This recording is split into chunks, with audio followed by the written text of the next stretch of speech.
Hello दोस्तों, कैसे हो। उम्मीद है एकदम स्वस्थ और मस्त होगी। दोस्तों, पेंशन एक ऐसा विषय है जो हर व्यक्ति के जीवन में महत्वपूर्ण भूमिका निभाता है, खास तौर पर जब वह रिटायरमेंट के बाद सुरक्षा की बात करता है। उस वक्त भारत में एम्प्लॉय प्रोविडेंट फंड ऑर्गेनाइजेशन के अंतर्गत आने वाली एम्प्लॉयज पेंशन स्कीम ने हाल ही में कुछ महत्वपूर्ण घोषणाएं की हैं। इसमें एक है न्यूनतम पेंशन बढ़ाने की मांग, जो अब 7,500 रुपए प्रति माह तक पहुंचने की संभावना है।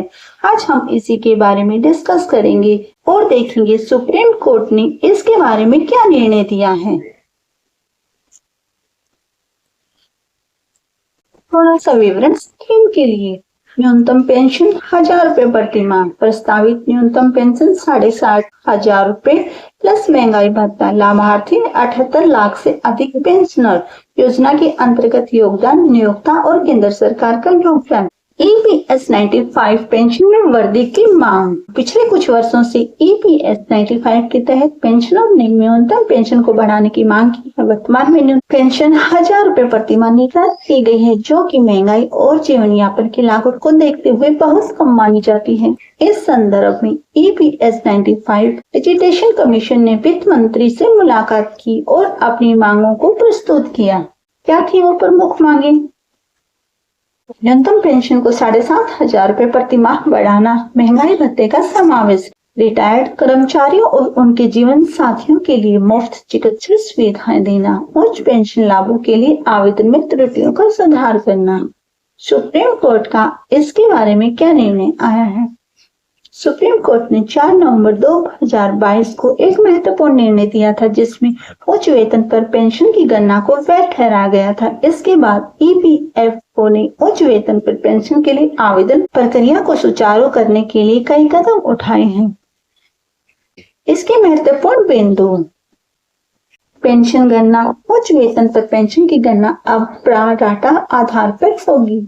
आवेदन प्रक्रिया: EPFO ने ऑनलाइन सुविधा प्रदान की गई है, जिससे सदस्य और नियोक्ता संयुक्त रूप से आवेदन कर सकते हैं। आवेदन की स्थिति: अब तक 17.48 लाख आवेदन प्राप्त हुए हैं और 21,885 पेंशन भुगतान आदेश जारी किए गए हैं।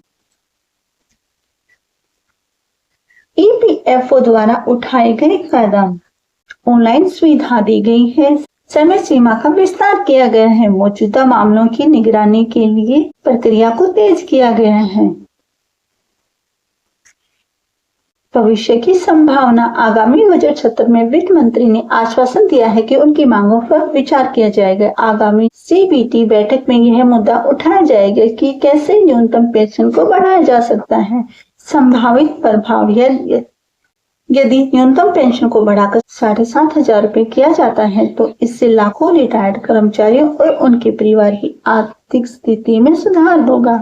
निष्कर्ष: EPS 95 योजना के तहत पेंशनर द्वारा उठाए गए मुद्दे और सुप्रीम कोर्ट के निर्णय ने इस क्षेत्र में एक नई दिशा दी है।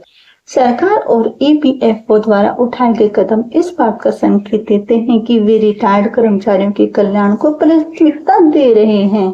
ये थी न्यूनतम पेंशन के बारे में लेटेस्ट अपडेट। दोस्तों, ऐसे ही अपडेट पाने के लिए जुड़े रहिए मेरे साथ और चैनल को कर दीजिए सब्सक्राइब और वीडियो को कर दीजिए लाइक। मिलेंगे दोस्तों किसी अन्य अपडेट के साथ। धन्यवाद।